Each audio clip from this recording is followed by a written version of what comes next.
Boa tarde. Você já viu um OVNI, um objeto voador não identificado? Você já conversou com um ET, um extraterrestre? Na estreia do programa Paraíba Repórter, nós vamos falar sobre discos voadores na Paraíba. O repórter Rômulo Azevedo conversou com especialistas no assunto e percorreu os caminhos onde foram registradas aparições de OVNIs aqui no estado. E mais, ele conversou com um extraterrestre, ouvindo uma mulher que diz fazer canalização desses seres desconhecidos.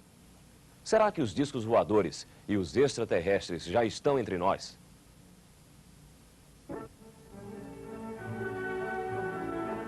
Imagine um número que você não pode imaginar. Esse número, que não cabe na compreensão do homem, é o número de estrelas e planetas que existem no universo. Conhecendo esta realidade matemática, fica até difícil acreditar que a Terra é o único planeta habitado que existe no firmamento. O cinema sempre acreditou na existência de outros povos e na existência de discos voadores, tornando plausível esta realidade desconhecida. No Brasil, uma carta do padre Anchieta para o rei de Portugal falava sobre a existência do boitatá, um boi luminoso que voava assombrando os indígenas. A carta, datada de 1560, é o registro mais antigo da presença de OVNIs aqui no país.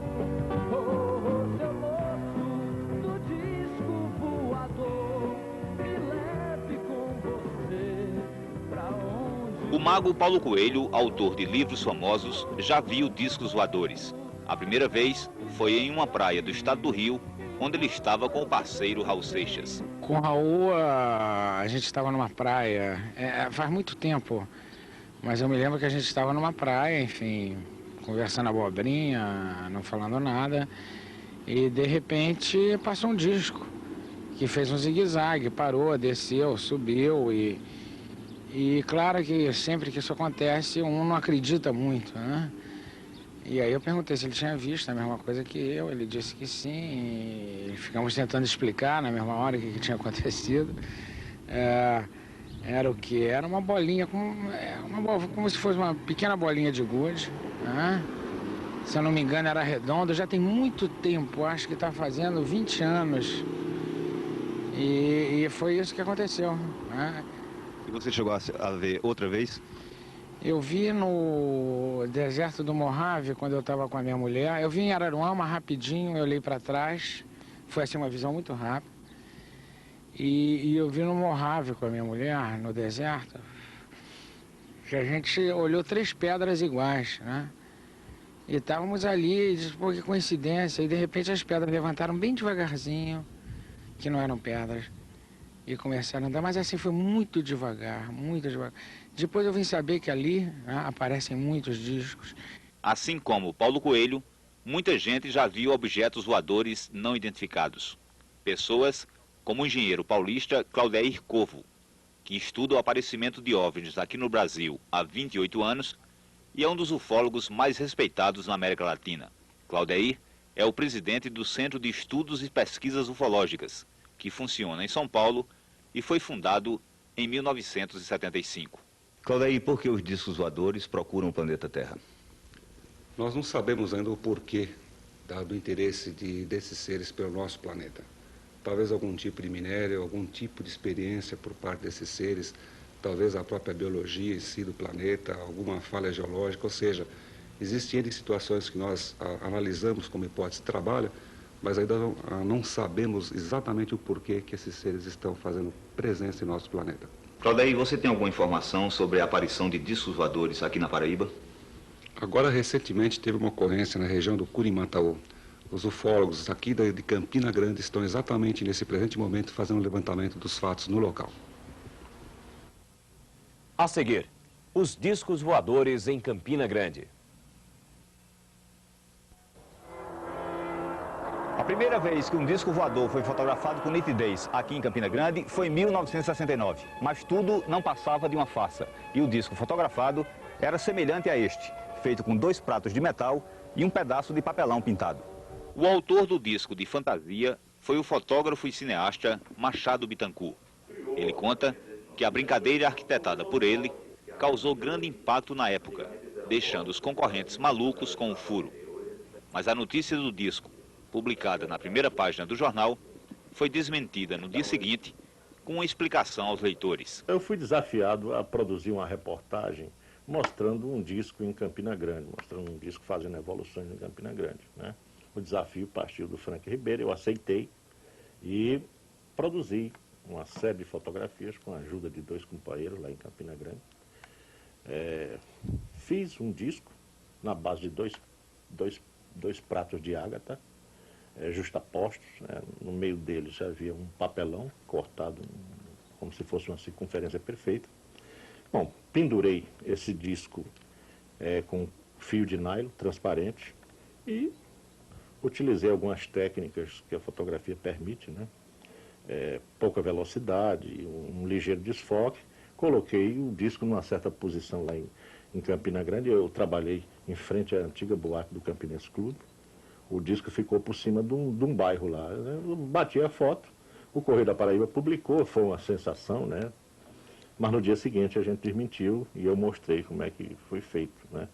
De tal sorte que, tal como eu dissera naquela época e reafirmo agora, fazer fotos de disco voador não é coisa difícil.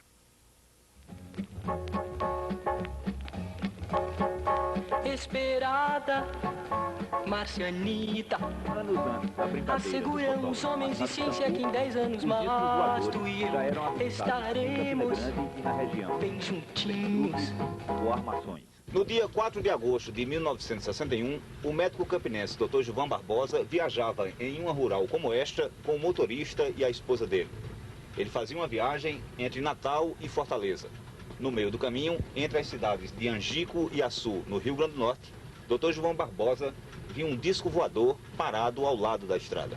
Na época, o médico e a mulher dele só contaram o avistamento para os familiares. O engenheiro químico Germano Barbosa, filho do Dr. Gilvan, lembra com exatidão o que o pai contou naquele dia. Ele contou que viu um disco voador viajando para Fortaleza. Às 14h30, o disco estava parado. Quando o carro passou, ele cruzou a frente do carro e acompanhou o carro na mesma altura, por uns 300 a 500 metros. Lá na frente tinha uma árvore, ele passou por cima da árvore e desapareceu por trás de uma serra. Algum tempo depois, ele conta que o pai voltou a avistar discos voadores. 3 vezes em Campina Grande e mais 2 vezes em Cabedelo. Estes contatos do médico Gilvan Barbosa alcançaram, anos depois, repercussão nacional, tendo sido noticiado em jornais importantes aqui do Brasil e despertado a atenção de ufólogos argentinos que escreveram para o médico pedindo detalhes dos casos. O engenheiro Germano Barbosa afirma também que o pai, que morreu em 1983, teve 2 contatos com seres extraterrestres. Ele teve 2 contatos que ele acredita ter sido com seres extraterrenos. O primeiro foi um rapaz que chamou pelo nome na antiga Flórida, onde hoje é o Calçadão. Moreno alto, bonito, ele disse que tinha uma corrente estranha no pescoço. E começou a conversar com ele sobre o fenômeno que ele tinha visto. E, num determinado momento, esse rapaz disse que tinha que parar a conversa porque ia pegar o avião da Real com destino a São Paulo. Ele, quando veio para casa, passou pela Real e constatou que não havia avião naquele dia para Campina Grande. E o outro contato foi após um infarto que ele teve. Ele estava se recuperando em casa, chegou um senhor de barba, simpático, com uma garrafa, dizendo que era amigo daquele cidadão que tinha falado com ele e que tinha sabido em São Paulo que ele tinha tido um infarto e que tinha trazido aquele remédio para ele tomar. E ele tomasse um cálice antes do almoço, que ele não teria mais problema cardíaco daí para frente. Se despediu e sumiu também. E realmente ocorreu. Ele tomou o remédio e nunca mais teve problema cardíaco. Morreu de aneurisma aórtico abdominal. Hoje, o engenheiro Germano Barbosa segue os passos do pai nas pesquisas sobre discos voadores e extraterrestres, esperando um dia fazer algum contato com esses seres misteriosos.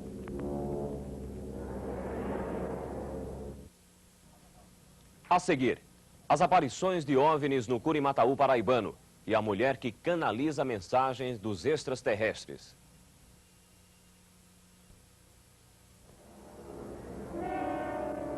A cidade de Picuí é um lugar tranquilo no Curimataú paraibano. É nesta região onde tem se registrado nos últimos meses aparições de objetos voadores não identificados. O assunto é discutido discretamente nas esquinas, calçadas e praças da cidade. Na noite do dia 23 de maio do ano passado, um grupo de jovens aqui de Picuí vinha de João Pessoa. No meio do caminho, um estranho objeto luminoso apareceu na frente do ônibus. Dos 21 passageiros, apenas um não viu, porque estava dormindo. As estudantes Fabiana Agra e Alessandra Lucena também estavam no ônibus naquela noite. Fabiana, como é que aconteceu tudo? Olha, nós viemos de um retiro em João Pessoa, o grupo de jovens de Picuí, grupo de jovens em Cristo.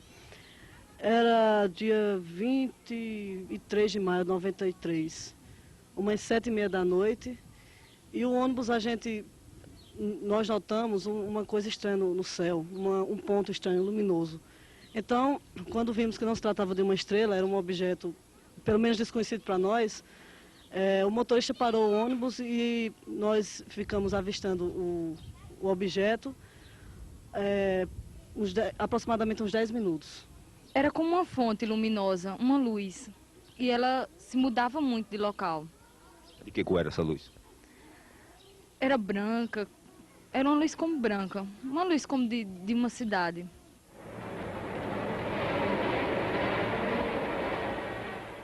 Mas é na região do distrito de Casserengue, no município de Solânia, onde tem ocorrido muitas aparições de luzes e objetos não identificados. É ali na Serra da Caxeixa, no distrito de Casserengue, no município de Solânia, onde acontecem esses fenômenos. Os moradores já viram luzes e ouviram barulhos estranhos, mas não sabem dizer o porquê. Os pesquisadores acreditam que se trata da presença de OVNIs aqui na região. A serra era usada no passado como cemitério indígena. Recentemente, ufólogos da Paraíba estiveram na região para pesquisar os fenômenos relatados pelos moradores. Relatos como o do agricultor Roberto Macena de Oliveira, que já viu muita coisa estranha por aqui. Domingo de noite estava na casa do meu sogro, já de noite, aí a cunhada minha estava assim na cozinha, foi saindo, aí avistou uma bola de fogo atravessando daqui para lá. Agora aqui por trás dos postos, por lado de cá. Aquela lampinha séria, de um avião. Vem olhar, padre Roberto, eu fui olhar, mas não era. Eu digo, não, aquilo não é avião não. Que quando ele chegou igual com o saigado lá, aí a bola de fogo cresceu, aí baixou, né? Eu digo, não estou dizendo que não é um avião, quando ela baixou, aí parece que não deu com nada, aí levantou de novo, aí seguiu, e foi embora. Aqui tem sempre alguém com uma história parecida para contar. Ele ia passando perto da faixa, aí disse que lá vinha aquele claro, chega esquentou, aí ele viu, aí saiu assim pro lado de um Pereira e ficou, botou o burro de baixo, burro mula e ficou. Mas ele tinha pegado ele. Quantos dias faz que o senhor viu essa luz? Faz uns 15 dias mais ou menos, né? E como é que era essa luz? Era uma bola importante mesmo. Ela apareceu aonde? Ela apareceu aqui do lado mais ou menos aqui, nós vimos daqui do lado de Natal, né? E cortou aqui, puxando aqui pro lado aqui, desse lado aqui, que a gente chama de salgado aqui, né? Ela se movimentava depressa ou devagar? É meio rápida.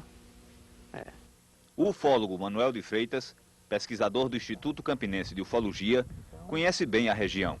Ele conta que durante as pesquisas realizadas no mês de maio do ano passado, aqui na Serra da Caxeixa, aconteceram algumas coisas inexplicáveis. Nós fomos com o pesquisador até o local destas ocorrências. Foi exatamente neste local, na subida da Serra da Caxeixa, que começaram a acontecer os fenômenos estranhos. Manuel, o que é que aconteceu? Bom, nós trazíamos vários equipamentos, principalmente um relógio de alta precisão que media altitude. Quando chegamos nesse local, nós percebemos que o relógio não estava funcionando normal.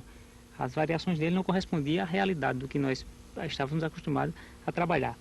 E quando nós estivemos nessa área, um certo período de tempo, ele ficou todo dessa forma, voltando ao normal a partir do momento que nós descemos e saímos de próximo dessa serra. Para os moradores da região, a Serra da Caxeixa continua sendo um mistério, com suas luzes que surgem e desaparecem sem maiores explicações. De todos os relatos sobre aparições de OVNIs aqui no Curimataú, um impressiona mais. É a história contada por este rapaz, Júlio Silva, de 16 anos de idade. Ele conta que na quinta-feira, antes do carnaval, ele estava caçando à noite com mais 2 amigos, quando o trio foi perseguido por um disco voador. Nós ia, né, caçando, quando chegou numa rampa assim, aí o bicho apontou, nós chegou, aquilo é o disco, vamos correr. Aí ele ficou, aí nós fomos para debaixo do facheiro, sabe? Aí ele encosta, né, a gente vamos correr, porque aqui não vai dar certo não. Aí fizemos carreira assim no riacho, e aprumemos para debaixo de uma catingueira, aí ele ficou em riba da gente, em riba, e aquele fogo vai para frente, para trás, e grisinha vai no meio. Aí fiquemos por lá até 4 da manhã. Aí viemos embora para cá, pronto. E ele ficou muito tempo parado? Ficou muito tempo, a faixa de umas 2 horas. Era muito grande? Era até meio grande assim, não era muito pequeno não. Fogão, né? E a altura? E a altura é assim, a faixa de uns 300 metros. Conversou com extraterrestres? Não. Não. Até hoje não.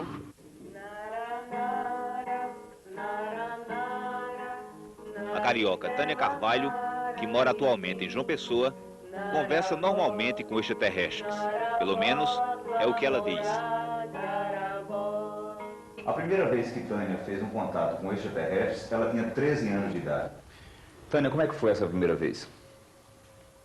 Eu estava na rua com os amigos e de repente senti uma pressão na minha cabeça e comecei a falar coisas que eu não sabia, que eu desconhecia, falar de mundos, do sistema, de galáxias.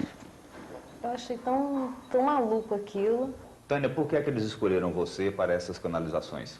Nós todos somos, né? Eu acho que não sou eu só, não. Todos são canais que podem estar em contato com essa vibração. E temos uma missão aqui. Os seres que Tânia diz que conversam com ela, mandando mensagens através de canalizações, vivem em um planeta da 21ª dimensão. São os seres Ralphs, comandados por Babala Ralph, conscientizador e cosmoterapeuta do grupo. Tânia Carvalho tem um grupo de adeptos que se reúne com ela 2 vezes por semana para receber lições dos extraterrestres. Nós participamos de uma sessão de canalização. A gravação da sessão só foi possível, segundo Tânia, porque os extraterrestres permitiram. Depois de um breve preparativo, Babala Ralph, o extraterrestre, fala pela boca de Tânia. Quando a gente diz, é preciso distanciar para poder chegar.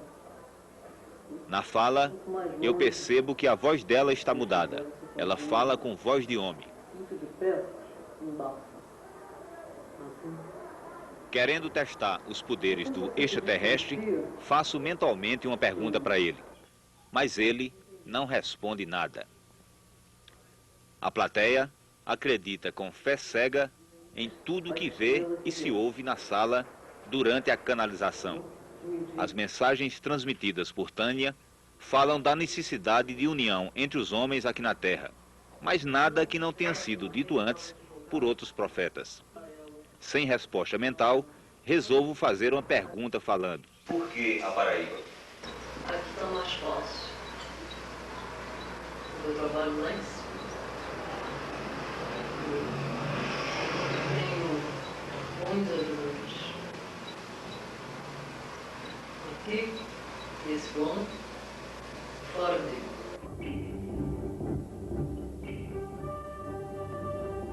Será que os extraterrestres já estão realmente vivendo entre nós? E se estão vivendo entre nós, o que eles querem fazer aqui no planeta? Eu quero um broto de Marte que seja sincero, que não se pinte, nem fume, nem saiba sequer o que é rock and roll. Marcianita, branca ou negra, gorduchinha, magrinha, baixinho ou gigante serás, meu amor. A distância nos separa, mas no ano 70 feliz.